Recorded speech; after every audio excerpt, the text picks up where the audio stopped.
السلام عليكم ورحمة الله.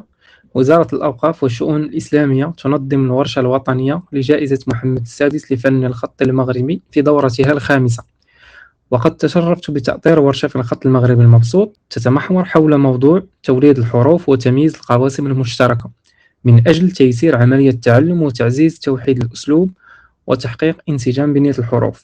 الورشة كانت يوم السبت 10 من رمضان بالمركب الديني والإداري والثقافي بمدينة سلا.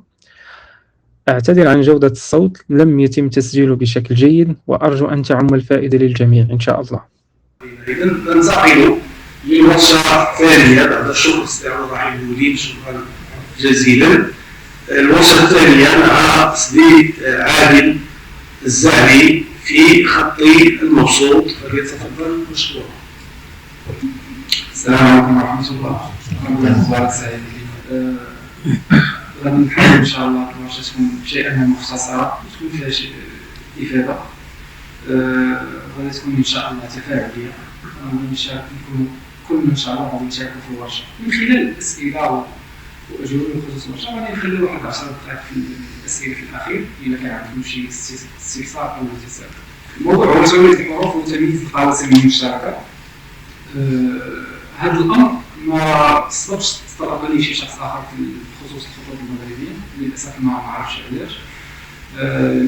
للإشارة هذه الورشة كنت اشتغلت عليها تقريبا في سنة 2008، يعني كنهضروا دابا على الورشة عندها 8 سنوات.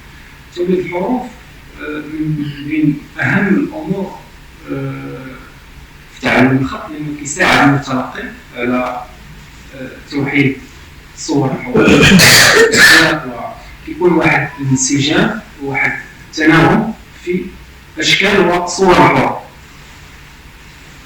هذه غير إعلان القصة.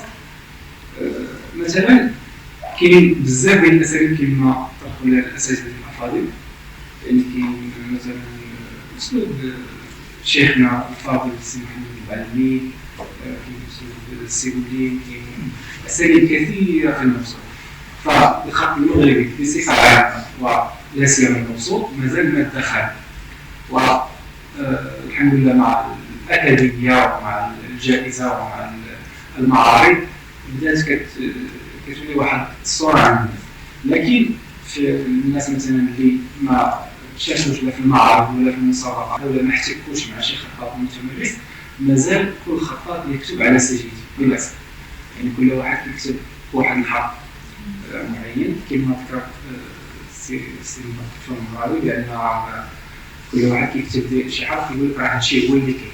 هو كاين كيكون غرور خفي أو غرور مبني على غير علم، يعني ماشي هو قصد أنه يكون مغرور، لكن ما نتطلعش على النماذج وعلى الكراسات وعلى الأشكال الأخرى.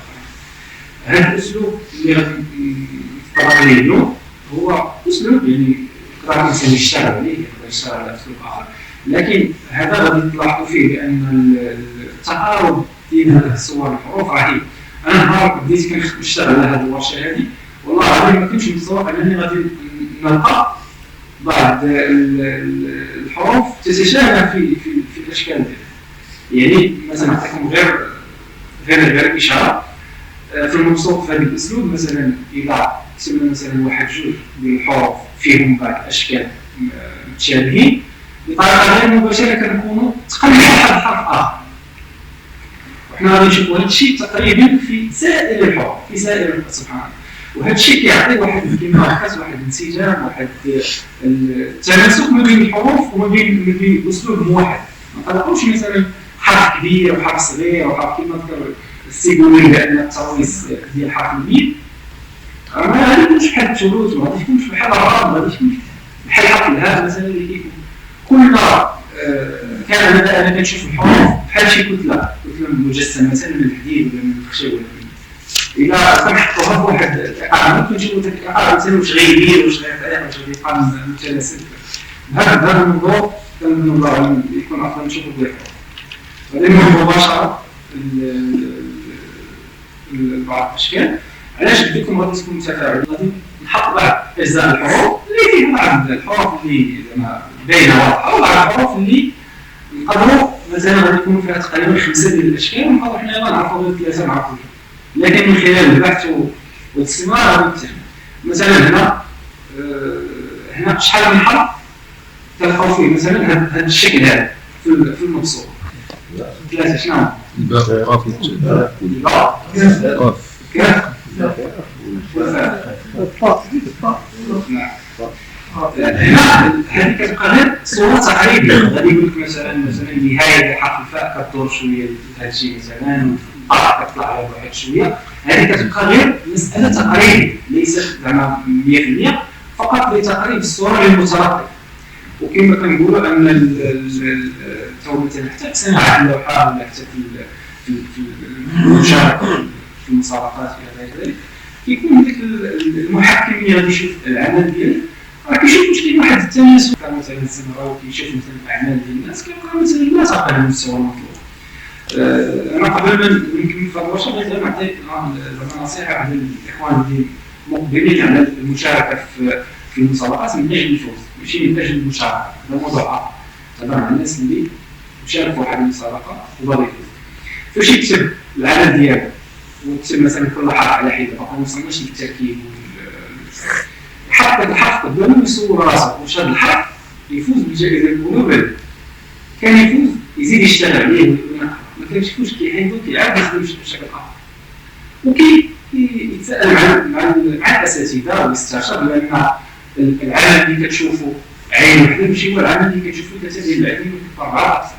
والله العظيم انا في اخر مسابقه الى بس الله كارثي شكون معك الله هذه هنا دردشه وعشاء كما تفاعلات اخطاء كارثيه، شي حروف كمزيدين، شي حروف ناقصين، شي تشكيلات، شي مع ذلك انني كنشوفوا نعاود نصحح ونعاود نصحح. الاخوان اللي كتبوا المصحف غادي يعرفوني علاش المصحف من سائر المستحيلات ما تغلطش فيه.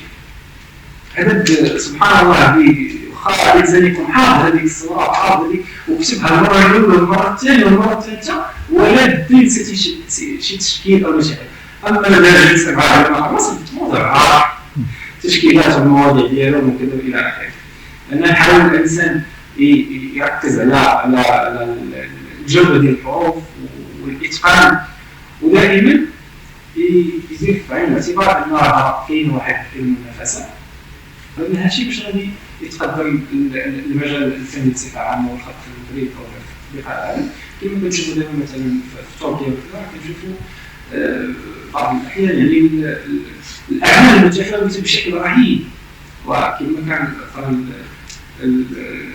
الاستاذ الشيري مع الحليم في بعض المسابقات كان بعض الاعمال اللي كانت سابقه العصر الاول سابقه الاخوان مع درجه ان اللجنه كانت تشكك في الاعمال هذه كتابيه يدويه او مطبوعه حتى يعني قام بمباشره مباشره بالتنفيذ وبالرجوع امامها.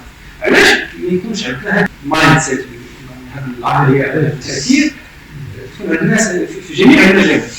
يعني الخط ما يبقاش يعني محصور غير في كتابه يعني غير المسطرات او في الرسائل او في كذا، لا هادشي غادي نرجعوا ليه لان الخط راه عنده سواء مع ذلك الموصول يعني اللي مثلا ما عندوش واحد تشكيلات تزيينيه او واحد ايقاع معين بحال الثلوث بحال الديوانه ولا بحال الخطط الاخرى. عنده مثلا ايقاع المستنبط من الكوفي، مع ذلك عنده استعمالات كثيره في الشعارات وفي اللوحات الحروفيه وفي التراكيب الى ذلك.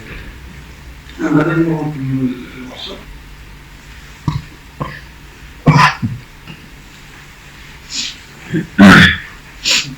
بالنسبه للطاء والكاف كما كان اختلاف طفيف، ما بغيتش نجمعهم بجوج في شكل واحد باش ما يوقعش ارتباك للمتلقي. دونك خليت تحط الكاف والطاء.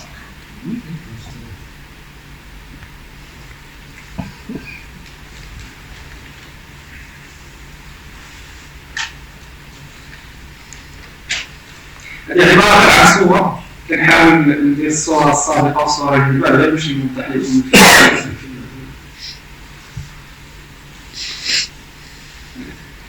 هذه الحركة فين كنشوفوها؟ ديال الراجعة زيد الحاء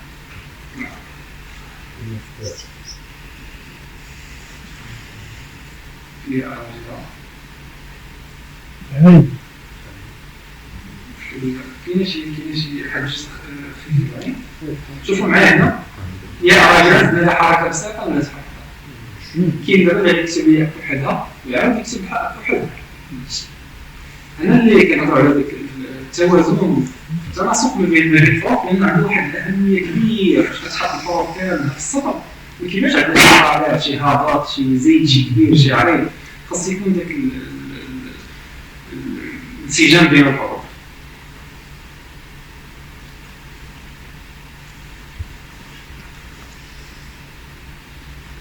هذا الشكل باين كاين في الدال، كاين في الكاف. كاين واحد الإشارة بسيطة كاين واحد الحرف آخر ممكن يكون في هذا الشكل ما تعرفوش تقولوا شنو هو هذا الحرف وعلاش ما دخلش معاه. حرف الأندلسي الحاء الأندلسي لا غير المتصل تاع العين. علاش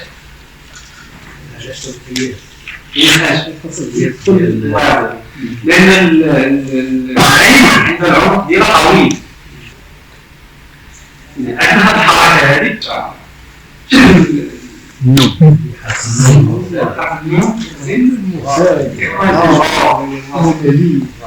ورقبة السطار. ودابا في خلال اشتغال هذا الله أعلم ممكن تعرض شي أشكال بحال. علاش البحث مهم جدا. الإنسان البحث وأنك تحط الورق قدامك وتكتب وتجرب، لأن عاوتاني فاش الإنسان كيبقى يتخيل بعض كما ذكر الأستاذ الإسكيز أو الكروكي أو البحث، البحث مهم جدا. وما يقولش الإنسان غادي يدير لها بحال هكا وراح تخيلها هكا وغادي يكون الألف هنا ولا حط الكتابة قدامك بقلم الرصاص وكتب المومون ساعة كذا. نعم؟ نعم. قلنا اللون ولا الألف راء نعم شوية بعيدة شوية، ولكن النون المسلم نعم تقريبا هذا الحرف.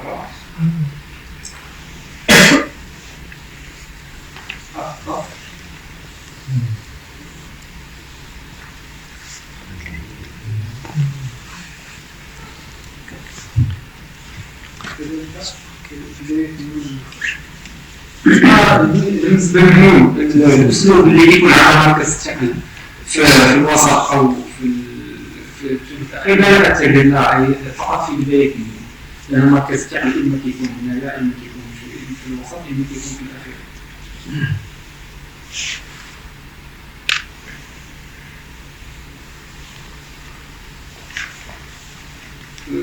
هذه تكون في حرف العين.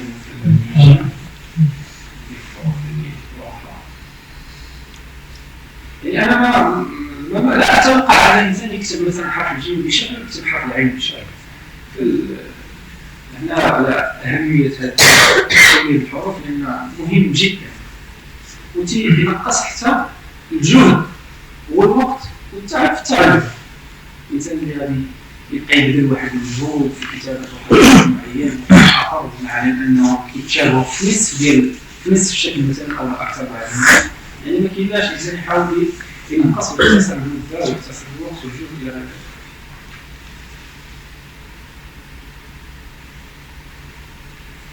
هذه الحركة كاين في بزاف الحروف اللي هي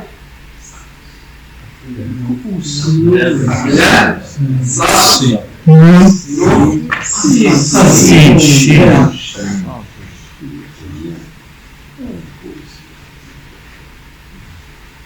كاين واحد الاختلاف بسيط في الياء فيها واحد خفيف، لكن حتى هي بالنسبه لهذا الاسلوب هذه ممكن تكون بنفس الكسر. احنا غادي نشوفوها في الاخير.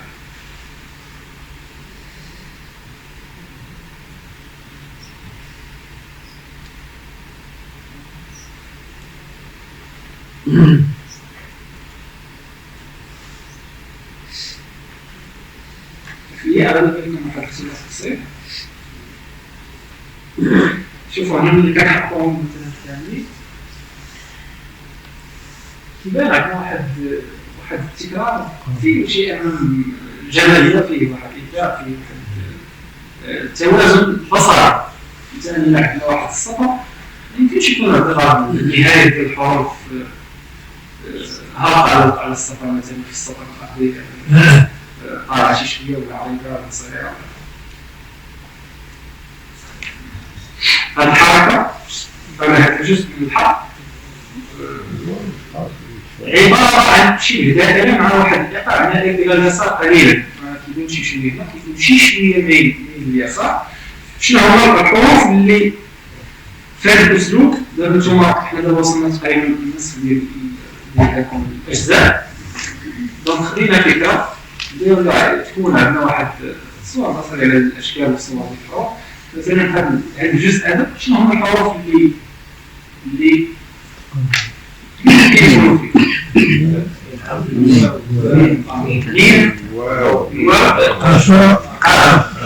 الفاء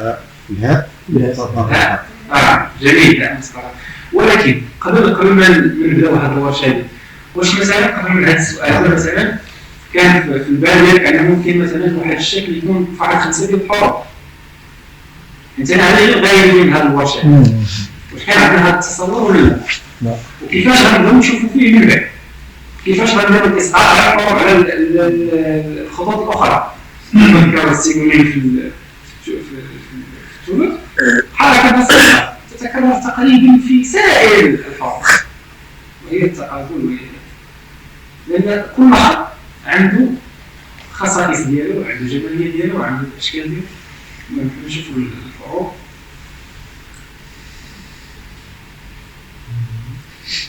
هذا الشكل عنده حروف عديده للكتاب.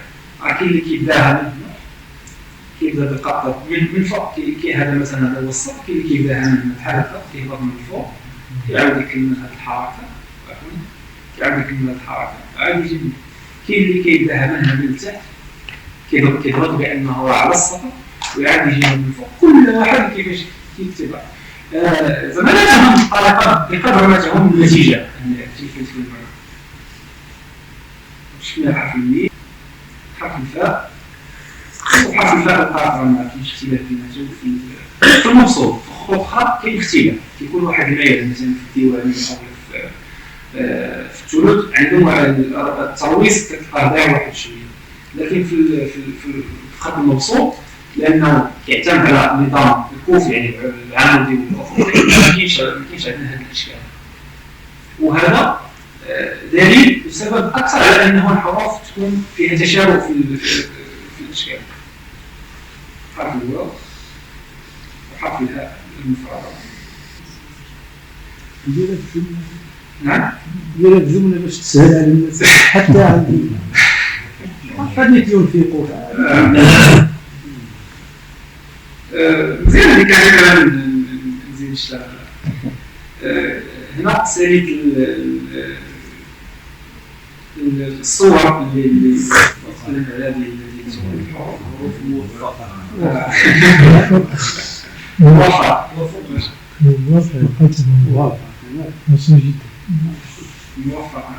شاء الله. واش التفاعل بين المزايا ديالها هو هذا الامر، لان انا تقدر تغيب عليا امور لانك كتبقى مجهود شخصي ديال هذا الطيب.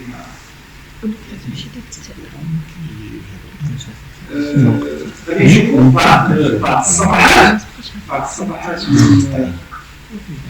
من الكراسات.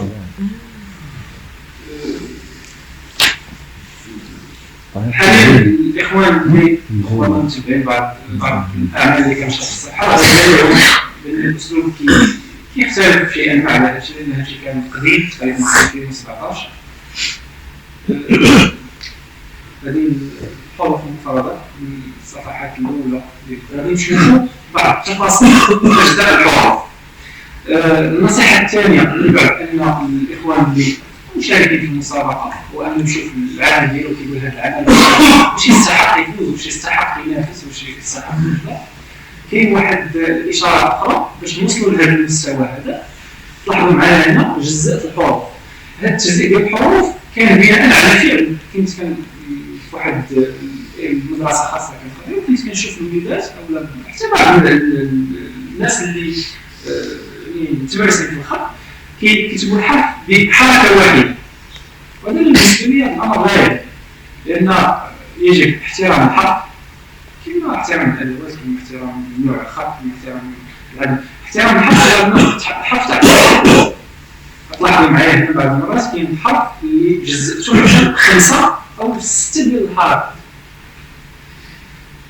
نحاول نزوم مثلا على شيء، مثلا هنا للاسف ما كيبانش، هنا كاينه حركه اخرى هنا صغيره اللي هي التطعيم بالنسبه للجنين. كما كنشوفوا هنا عندنا هذه العقده كاين اللي كيكتبها بحركه واحده. علاش بحركه واحده ما خدناش؟ دابا عندنا قبل مثلا غادي نجسدوا مثلا بهذا الورق، عندنا مثلا هذه القطه ديال القلم، ملي كنكتبوا الحركه بحال هكا وكنعاودوا نجيبوها في الخط دائما كيخصنا نوقفوا وكنعاودوا ندخلوا واحد شويه في الحرف باش كيكون الحرف متماسك، وما كيبانش بحال فونت يعني خط حاسوبي، وما كيبانش بحال فيكتور.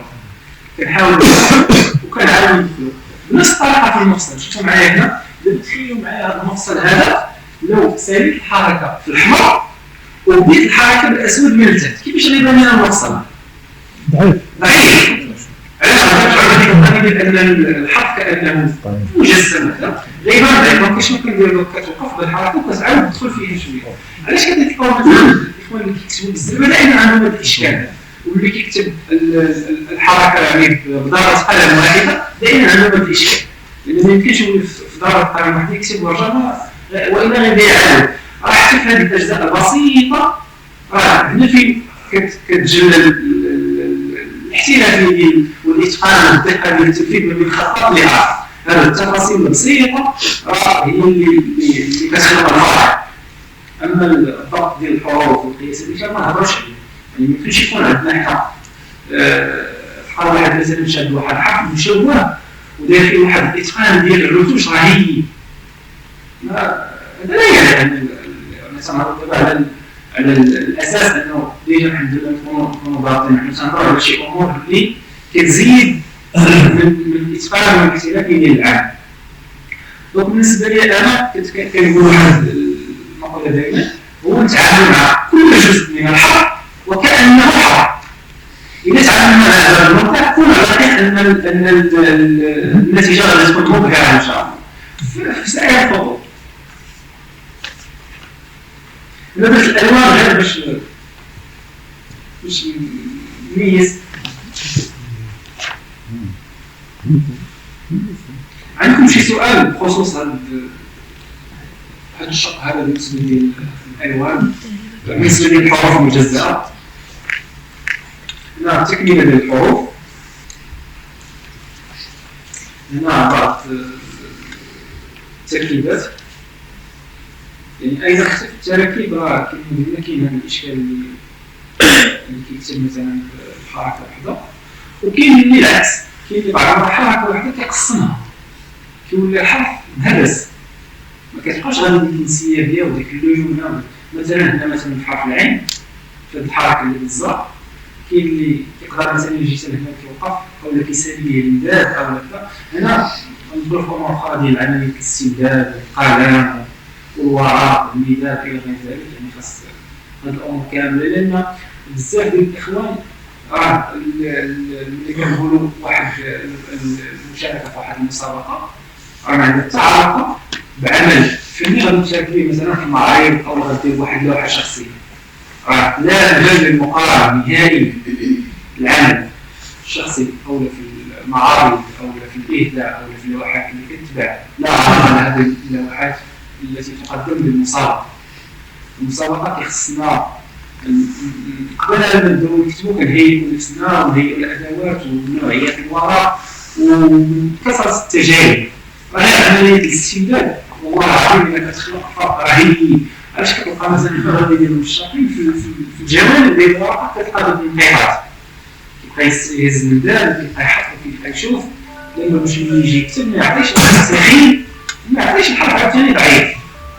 العاده الطريقه علاش غادي يكتب القلم واش كيناسب الزيت ديالو والقطه ديالو والعديد منهم غير الاولويه الناس كيشريو الادوات واجده والفيديو ديال الناس راه كتختلف، كاين اللي يدير كبيره كاين اللي يدير صغيره كاين اللي يكتب شويه بعيد، هذوك الحقائق ما كتناسبش الجميع. حتى دابا الانسان ياخذ ديك القناه ويعاود يقادو على حساب يديرو باش هو يكسب يرتاح، باش هو يعطي افضل ما عنده بالنسبه للتنفيذ ديال كما ذكرنا بان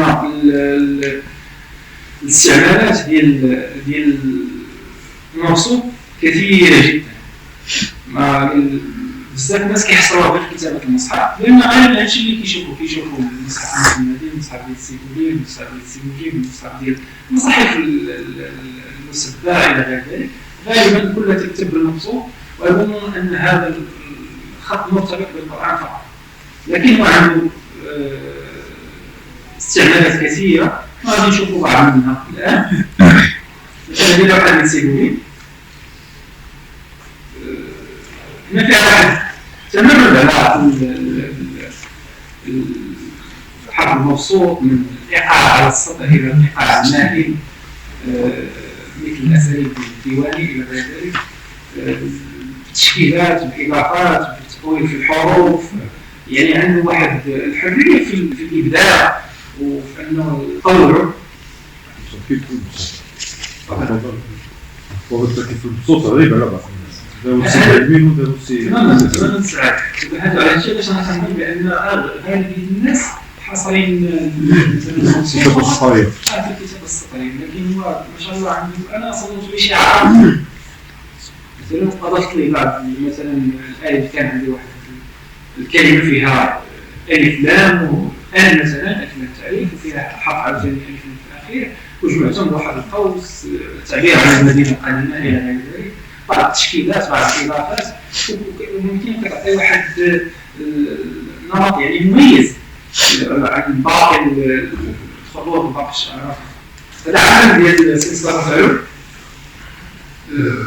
عمل ديال المسجد فيه واحد الاشارات كيتكلم على الدكتور المغراوي اخذ بعين الاعتبار الوعي لا بيرسبكتيف ما بين واحد العمل اللي كان الاخوان اللي مشاو تعبدوا نسيب الايه الصوفيه في تركيا غادي يشوفوا مثلا لفظ الجلاله كيبعد عليهم واحد المسافه بعيده وكيقول لك حرف الالف قداش واضح مزيان، لو تكتب بالاسلوب ديال العادي غادي يبان لنا ضعيف وما غادي يبانش مزيان. وهذوك المفاصل اللي هضرنا عليهم قبيله في الحروف غادي تفرض يبان لنا الحرف مقطع، واذا قربتي غير لك هذا الكلمات بعد لان العين ديالنا ماشي بحال الكاميرا كتزوم مزيان عندها واحد البصر محدود، هادشي ضروري كيتخاد حتى هو بعين الاعتبار.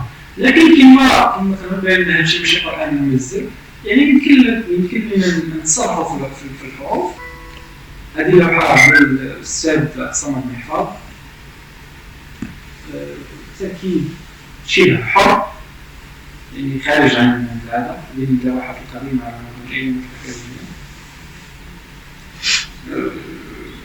كما لاحظنا لحد الان كنهضروا على تسجيل الاساليب تقريبا مختلفه شيئا، هي في نسق واحد لكن مختلفه بالنسبه للاختصاص. هذا عمل الدعاء الضربي في سنه 2017 حاولت نشتغل على المقصود مثل الشكل الزورقي بين المقصود، حاولت نضيف بعض التشكيلات حسب رؤيتي هذا ممكن ان نضيفوا التشكيلات بدون ما يمس الشكل ديال الحرف والشكل الهندسي ديال الحروف ككل وفي التراكيب. كاين بعض التصرفات مثلا بحال لان ما كانش غادي هذه مثلا كلوحه شخصيه كان في معرض، لكن هذا الامر مثلا قد لا يقبل مثلا في المصالحه. هذا الشيء علاش تنحكر على هذه المساله، لان العمل ديال المصالحه لا علاقه له بالعمل الشخصي.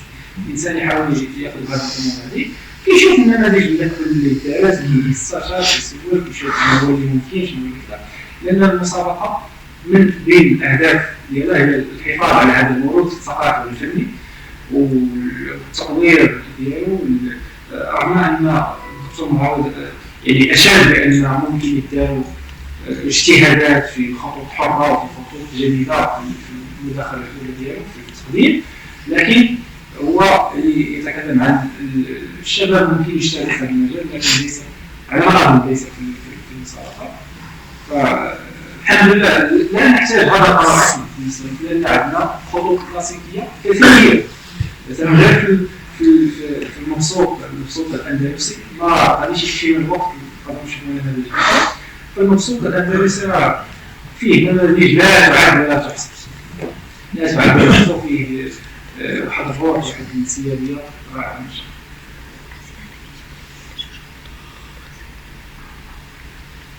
هذه لوحه حروفيه، يعني حتى المبسوط ممكن تستعمل في لوحه حروفيه، يعني ما بين كلاسيكي وما بين تشكيلي.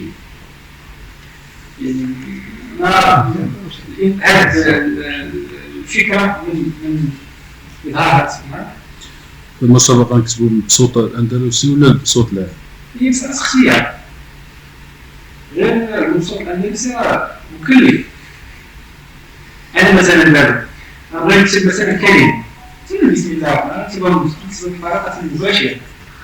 ملي جيت نكتبها بالأندلسي خصني نسمعها بالوحش، خصني نمشي نقلب على هذيك البابع السين كيفاش داك صيغة الوصل ديالها في المصحف الأصلي، نقلب عاوتاني على ما بين السين والميم. المهم تقدر توقع أنا عطيت بسم الله الرحمن الرحيم ديالك كنموذج، لكن ملي باش تعطيك مثلا المسابقة واحد نص معين غتعطيك شعر، غتعطيك مقولة، غتعطيك عبارة، غتعطيك أحاديث. بعض الناس كيجيب بعض الكلمات ما كاينينش في المصحف، ما كاينينش كاملين. والله العظيم آخر مسابقة كنت شاركت فيها مسابقة الفجارة أو بعض الآلات كنت كنشتغل عليهم، كلمة واحدة بعض الناس كتاخذ لي 3 أسابيع ولا 4 أسابيع وأنا كنقلب باش نجيب مثلا الكلمة صحيح. بعض التصرفات كاينة في المبسوط الأندلسي ما شاء الله. أنا غنحاول نجيب واش عندي الديسك ديالنا ونجيب لكم بعض النماذج. كاين بعض التصرفات ما تقدرش لك على الكلام كيفاش داير، لكن إذا كان الإنسان خاض هذه المغامرة هذه وبغى يخدم مثلا بالمبسوط الأندلسي يكون على أنه يكون عنده عمل مميز. هذا الله عليه وعلى كل المجتهدين المصريين. زاد ذكرت المبسوط المصحف بالمصحف مع المصحف مع المبسوط الآخر من الاعتيادي العاديات في مثلا واش هناك اختلاف أم؟ لا أنا كنقصد زعما تعدد الاستعمالات ديال المبسوط، نفس المبسوط هذا ديال المصحف هذا مثلا هذه بالمناسبة هذا عاجل ديال الكتاب الصراحة مشارك في المصحف وكنشارك في المصحف كتب الإسلام بهذا الأسلوب. تخيلوا معنا هذا الأسلوب بالأبيض والأسود. خطوط مصحفية كتميز على الخطوط الأخرى. لا الناس ولا المبسوط لماذا؟ لأن الخط المصحفي ديال المصحف ينبغي نقرأه كل إنسان ما يقعش به شي خلاف، ولهذا ديك الحروف اللي مثلا كنحمل ديال الناس كتجي من هابطة غير دائرية، هذا الإنسان العادي يمكن. هذه ملاحظة مهمة اللي هي فعلا لأن الكتابة ديال المصحف كتحتاج البساطة، لا يحتمل التركيب ولا يحتمل التعليم بالحروف. أنا أتكلم عن الخط والأسلوب بصفة عامة، لا أتكلم عن طريقة كتابة الحروف، نتكلم عن الخط لأن عنده استعمالات كثيرة نفس الأسلوب. مثلا هذا النموذج من بين النماذج اللي شفنا هذه اللوحة تلاقي جائزة محمد السادس سنة 2016 تجمع ما بين المبسوط الجلي والعام. إذا جينا نشوفوا مثلا هذا النموذج تقريبا نفس طريقة الكتابة ديال المصحف، ما فيش شي تصرفات جميلة، ما فيش شي حاجة جديدة، ما فيش شي اختلافات، يعني فقط هنا تقريبا نسبة دائرة يعني بشكل مقوس، يعني أما الحروف مكتوبة بشكل بسيط. لكن هنا مثلا في النموذج اللي كنا كنشوفو دابا هنا كاين تصرفات يعني جديدة غريبة مثلا في النموذج هنا في التداخل في الأطفال يعني كاين هذا هو الفرق. لكن هنا كل خطاط ياخذ هذاك الخط وحسب المكان اللي غادي يشتغل فيه كيقدر يجودو ويطورو ويخرج منه واحد الاشكال معينه. مثلا بعض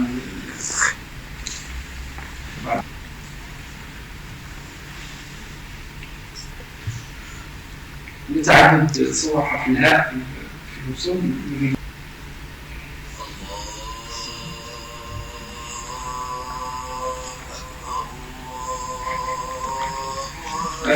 بدي الآن نشوفوا غير بعض النماذج ديال الوصول ونحن إن شاء الله الاتصالات.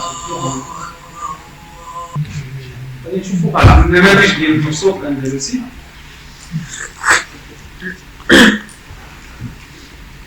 مثلا هذا كيجيني حاليا من افضل النماذج الصراحه.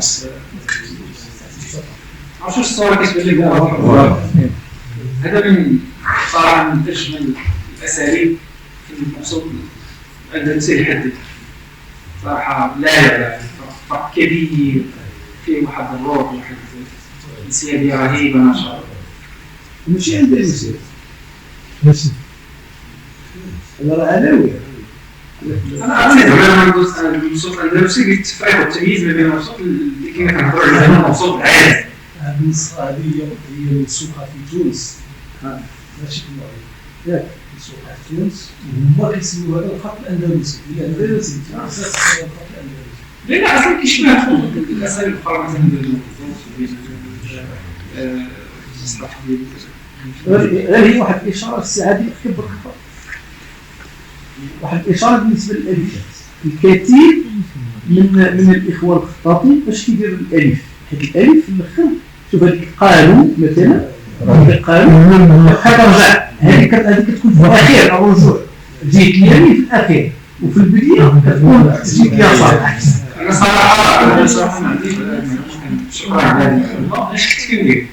انا كنت كنمشي انايا العمل ديالي كان ملي تيكون شي وكنمشيو مع ديك التناسب والتوافق والنسيج.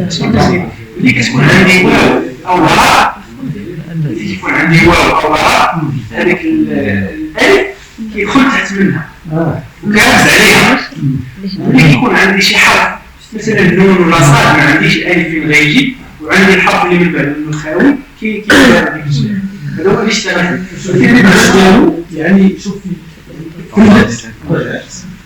واش ديك الصلاه بدات يعني هكذا ولا الالف راه فيه تقريبا شي 3 ولا 4 ديال الاشكال. راه فيه الحركه ديال كتهبط كترجع للوراء المقوس وفيه بعض الناس اكثر ما عرفتش كاين شي المقوس بحال مثلا ماشي هذا كاين بعض النماذج فيه تقريبا بحال العقده هي نار مثلا كيجاوب على الاخ اللي سولني على واش نديرو هكا ولا هكا. مثلا دابا غير مثلا الكلمه ديال حوله يعني مثلا الانسان اللي ما متمرسش كيشوف هذا الاسلوب ما غاتجيش لبالو حرف الهاء غتجي لها الطريق. اصلا كمنطق الا جينا نشدو مثلا حرف مركب ونقسموه مثلا حرف الله وحده وحرف الله وحده كتجي غير منطقيه. لكن في هذا الاسلوب هنا جات مناسبه كيما هكا شفناها في الاصل.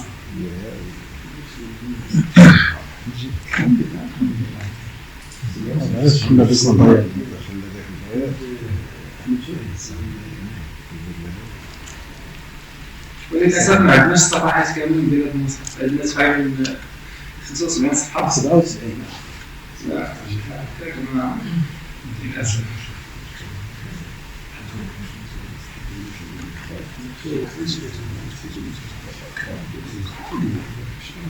انا كنت درت ديال خدمت واحد صوره الكوثر كنت درت واحد الاستخراج ديال هذا المصحف كتبتها بعض التعديلات اللي كانت تقريبا محاوله اول محاوله ديالي في الموصوف الاندلسي بهذا الشكل. حاولت انني نخلي الاصل كما هو ما درتش شي تعديلات ماشي بحال الاساليب اللي اشتغلت عليها مؤخرا. وعلاش اختاريتي صوت الكوثر؟ عجبني سهل هي اقصى صراحه الفرق.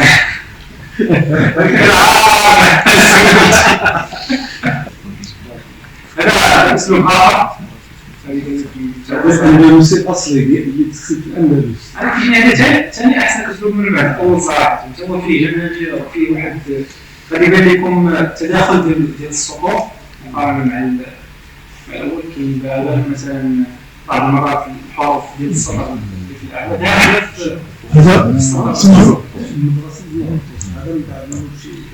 هذا من بعد إذا نستخدم في بقى هضرات لا هذا من بعد الهضرات هذا الخمس الثاني اللي يجي هذا 920 سي مغرب موسى ديال الكوفي بقى شوفوا معايا هنا بسم الله الرحمن الرحيم. شوفوا المد ديال حرف الحاء ما داروش مثلا بدايه ديال شي زهره حاولوا يديروها كاملين وما بداش مثلا الحمد لله فاطر السماوات ما بداهاش من النصف ديال الصفر.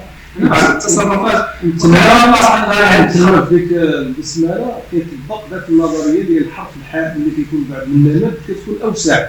الحرف الثاني اللي بعد كتكون اقل يعني مثلا حرف الحاء هنا راه كبير. شكرا استاذ على الاشاره. نحاول نوضح لكم. شوفوا معايا هذا حرف الحاء. شوفوا العمر ديال حرف الحاء كيفاش تجبد. شوفوا هنايا جاعل واش كيفاش يفلو؟ لا مزيان مرسل مع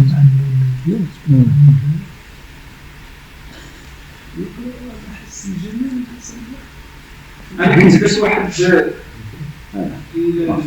كنجمع بعض الحالات. شوفوا معايا هنا هذا هنا كاين بعض الحالات اللي خديتها من المصحف وبعض الحالات اللي حاولت انا نلصق بعض الحروف ما لقيتهمش. ما لقيتش بعض الحروف مثلا انايا في حرف مثلا السين مع الهاء ما لقيتوش كنلقاها مع شي حروف نفس بزاف باش لقيتها لان ما عندناش مسار الصفحات بزاف ودوك الحالات ما كتكررش. شوفوا معايا مثلا كنحاول نقلب على الصيغه المناسبه للحرف لان مثلا فاش كتبت هذا جا قوي بزاف رغم انه في بعض الحالات كيكتبوها هكا. دونك كنحاول نقلب على شنو هو الحرف اللي بصريا غيجيني مزيان داخل هذيك الكتله اللي عندي انا. بعض المرات غيجيني هذا احسن وبعض المرات هذا احسن وبعض المرات هذا احسن. وقتاش غادي يجيني هذا احسن؟ ملي غتكون الكلمه فيها صاد ولا طاء ولا كاف تكون طويله يمكنش تجيها تدخل دير لها صغيره. هادشي بقى هو النظام ديال التناسب اللي خاص الانسان يدير. شوفوا معايا كلمه مع شحال من شكل لقيت فيها غير اطار ديك 3 سوايع ولا 4 سوايع اللي كنت كنبحث. كاينين صور كثير وشنو غيجي معاها. كاين واحد العين ما كتبتش واحد العين غير مطوره اصلا ما تعرفهاش شنو هي. كتبان بحال شي سيناتور نهائيه ديال شعر. مثلا حرف الطاء لقيت فيها بعض الاشكال اللي قليل اللي كيستعمل هذا الطاء هذا اغلبيه كيستعملوا هذا مع ان في بعض السطور تحتاج طاء صغيره وخاص لقيتها بزاف ما قادريش يا اما كيدير الفصل ديال العنق ديالها من الفوق يا اما كتبقى غير ملائمه. حرف الدال ايضا في هذا الاستعمال كاين بزاف ديال الصور. هادو صور بسيطه مثلا حرف الهاء اللي كيفاش تجي لا مع الميم كذلك. سبحان الله هذا الخط غني بالتصرف. ما كنظنش ان كاين شي خط اخر عنده تصرفات كثيره بحال الخط الاندلسي. هنا كما كتشوف يحتاج واحد المجهود كبير. علاش؟ لان النماذج اللي عندنا ما مصورش مثلا ب 300 لاغيزميسيون ولا ب 600 مثلا مصور غير بالفلو. هذيك العين راه هي في اخر هذه لا هو تزيد هي هذه كيفاش كتطلع وتدور وتنهضر هذه هي الطبيعة هي الطبيعة الأصلية. هذه الطبيعة اللي هذا الدم الطبيعة وهذه الطبيعة اللي يخص لكم قصة وحيدة هذيك خصوص من صفحة خير وحيدة يعني تخيل معاه خصوص من صفحة خاصك تبقى تقرا الصورة كامل باش تخرج من الأخر. ولكن راه العمل النهائي راه كيكون رهيب ما شاء الله. هذا كتاب دلائل الخيرات أيضا بأسلوب مختلف.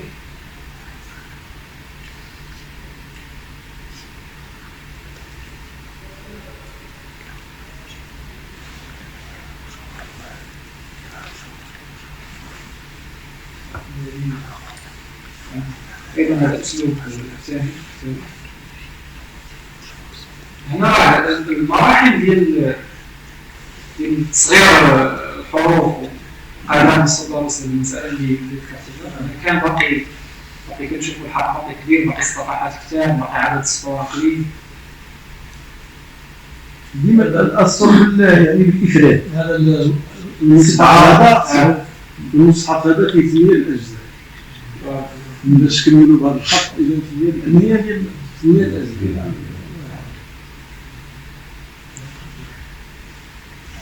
أنا كيجيني دابا غادي نشوفوا دابا هاد النماذج اللي هضرنا عليها، هذا نموذج آخر اللي كما ذكرنا قلنا تخيل كيجيني هو ثاني أحسن. هذه المدرسة بلغة التوصيل ماشي ديالو ولكن نفس المدرسة. دابا غنطلع معكم الصورة ديال النموذج الأول. أنا كيجيني داك النموذج الأول أنا ما عرفتش شكون الخطاط ديالو ما عرفتش عندكم. لا ما نعرف. وكأن الله سبحانه وتعالى العليم هكذا. حيث يستحيل عقل بشري وإنسان طبيعي أنه يخرج من هذا التحفة. كما مثلا الناس اللي كيشوفوا مثلا لوحات السبيل ديال سامي، العمل رهيب، ما يمكنش يكون ديال إنسان عادي. لأن الناس دابا شنو شدوا اللوحات، واحد المرة طبعت بعض اللوحات وكنكتب عليها بالقلم، والله ما كاين داكشي. كندير الشرح متاع فيها رسم فيها في مجموعة من الأمور اللي كتحس بأن هذا الإنسان اللي كانت واحد المنافع، واحد الروحانية، واحد الجو فاش كيكتب، واحد التركيز عالي، واحد عجيب سبحان الله. هذا مثلا غادي ندوروا نشوفوا مرة غيبان لكم فرق كبير جدا. إذا تهضروا على الحرب لا نهضروا على الزخارف كبر هذيك باش نعرفوا واحد الاختلاف ما بين ديك الرقبة ديال الطاق وهذاك الجزء العلوي ديال الكاف. دابا كاين اللي كيدير هذيك الطاق دائما طويلة ياك، والكاف قصير. ما شوف الصفحة أخرى ممكن نشوفوا واش كاين الكاف في بلاصة أخرى. أنت كبر هذه راه فيها الكاف. دابا إلا لاحظنا الكاف، حرف الكاف شوف لعلكم كتلقى الكاف راه الجزء العلوي قصير، حين الطاء دائما كتلقاها كتعلو علو الالف، يعني كتمشي حتى لديك الالف. هي كتكون شي بحال قلتي مقوسه، فيها واحد التقوس خفيف. راه مختصر واحد كاين الفرق. نعم شوفوا معايا هنا مثلا هاد السماء، السين الغامض، السين في بلاصه اخرى ما غاديش تلقاها بحالها. نفس الحرف عنده عدة صور حسب التركيب وحسب النظام السطر. مثلا هنا هذه لعلكم، حرف العين أيضا العين الوسطية ما درتش عليها احتمال لأنها ما كاينش محتاجة للساعة. مثلا حرف العين هنا ما كتبانش حرف العين، مثلا بالنسبة للخطأ مثلا مش غيستوي واحد صورة مبتكرة، صورة غريبة.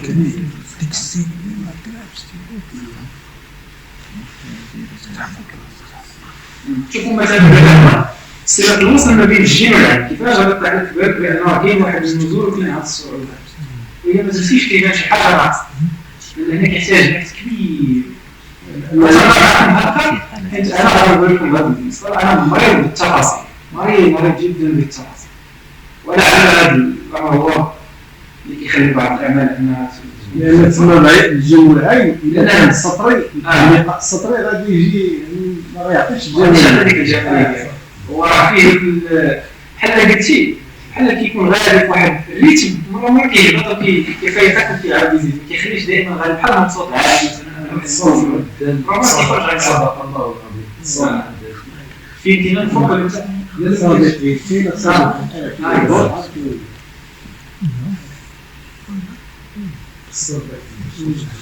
كسر ذاك الريتم اللي غادي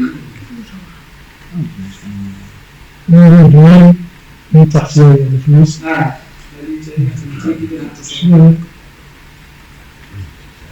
يعني كيف حدود المجاورة صحيح المجاورة هذه هنا واضحة مزيان في العدات واضحة باش النزول. ومرة مثلا هنايا شوفوا معايا هنا في الصالحات ولهم جنات. شوفوا حتى ديال الجنات مع حتى ديال الصالحات فيها واحد الصالحات فيها واحد النزول، وهنا في التلة يعني قد هذا ممكن تنزل أما هذا من الصالحات. شوفوا معايا هذا التصرف ديال الكاتبين علاه هنا الرغبة إذا كمل هو هذه الحركة هنا تقريبا يمكن عندنا واحد بحال السواد، إذا دازت السواد هو يصرف بحال مثلا في لفظ الجلال. لكن هذيك الأول التصرفات بحال قلتي هذا كيفتح لك الباب ولا كيفتح لك عينك لأنك أنت دير التصرفات ديالك. طيب بحال داخل هذا الإطار في حدود المعقول.